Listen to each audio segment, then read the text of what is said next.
Van চালিয়ে সংসার সাদামাটার দুঃখ কষ্টে ভরা সেই জীবন হঠাৎ বদলে গেছে চালক ইমাম শেখের। প্রধানমন্ত্রী শেখ হাসিনার সাথে প্রকাশিত ছবি তাকে দিয়েছে সেলিব্রিটির তকমা।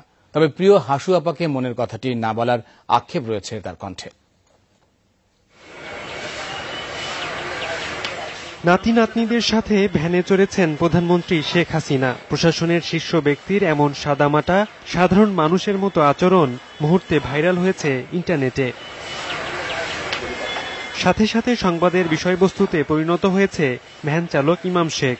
টুঙ্গিপাড়ার যেখানেই যাচ্ছেন তৈরি হচ্ছে জটলা, যেন এক সেলিব্রিটি।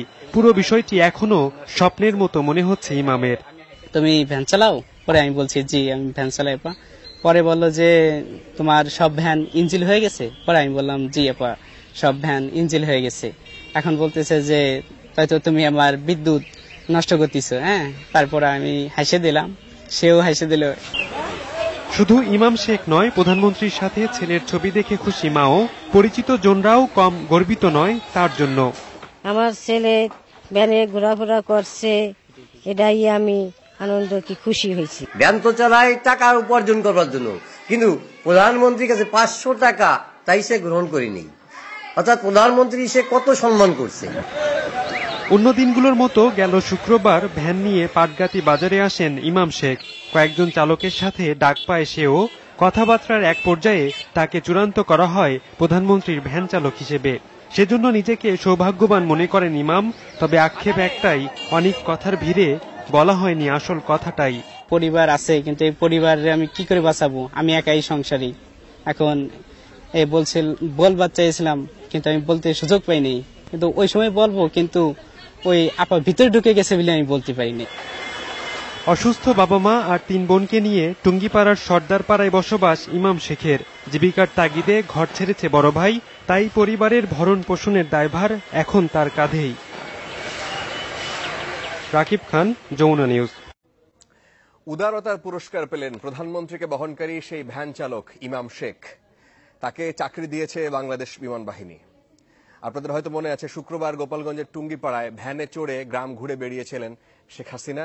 আর প্রধানমন্ত্রীকে যাত্রী হিসেবে পেয়ে ধন্য ওই ভ্যান চালক। তিনি ভাড়া নিতে কোনোভাবেই রাজি হননি সেদিন। আমাদের গোপালগঞ্জ প্রতিনিধি রাজীব আহমেদ রাজুকে সাথে নিয়ে মাকসুদুন নবীর একটি রিপোর্ট।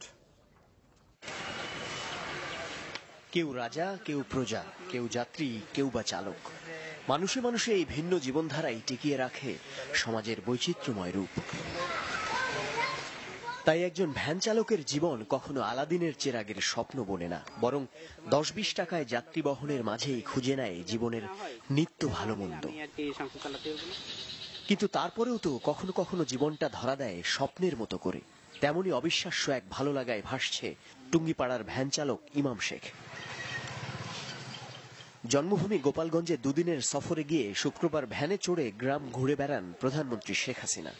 নির্মল এই দৃশ্য নজর কাড়ে বহু মানুষের। সরকারের সর্বোচ্চ ব্যক্তিকে যাত্রী হিসেবে পাওয়ায় ভ্যান চালকের অভিজ্ঞতা নিয়ে সংবাদ প্রচার হয় চ্যানেল 24 সহ কয়েকটি গণমাধ্যমে। আস্তে আস্তে তার বাসায় নিয়ে পৌঁছলাম। অন্য একজন লোক আমাকে টাকা দিল।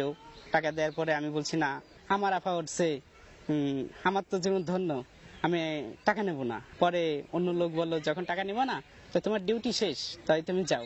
তারপর আমি চলে আসলাম। ইমাম শেখের এই উদারতা এনে দিয়েছে পুরস্কার। 5ম শ্রেণী পাশ এই যুবককে যোগ্যতা অনুযায়ী চাকরি দিচ্ছে বাংলাদেশ বিমান বাহিনী। আর তার ভ্যানটিকে রাখা হবে জাদুঘরে। এরপরে আমার আর চাওয়া পাওয়া কিছু নাই। আপা আমার ভ্যানে উঠছে, এটাই আমি অনেক খুশি। গত রাত্রে অনেক রাত্রে আমার কাছে একটা টেলিফোন আসছে যে ছেলেটাকে আর ছেলেটার ব্যবহারে আমরা অত্যন্ত খুশি, এবং বিমানের পক্ষ থেকে তার যে জায়গায় চাকরি সামঞ্জস্য হইতে পারে ওনারা আলাপ সালাপ করে চাকরি দিবে। এরই মধ্যে ইমাম শেখকে নেওয়া হয় যশোরের বীরশ্রেষ্ঠ মতিউর রহমান বিমান ঘাঁটিতে।